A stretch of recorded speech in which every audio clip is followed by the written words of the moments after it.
பேசும் இளந்தெந்தல் கூட என் கேள்விக்கென்று பதில் கூறுது.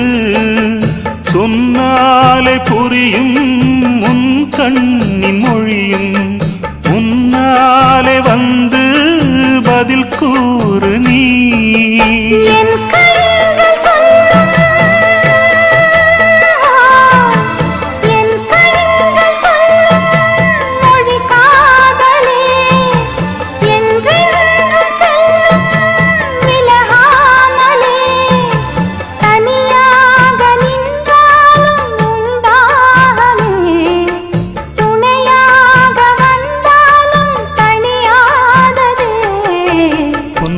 வனப்பூங்குயிலே பூமகளேவா கன்னி தமிழ் காவிரியே தேன்மொழியேவா.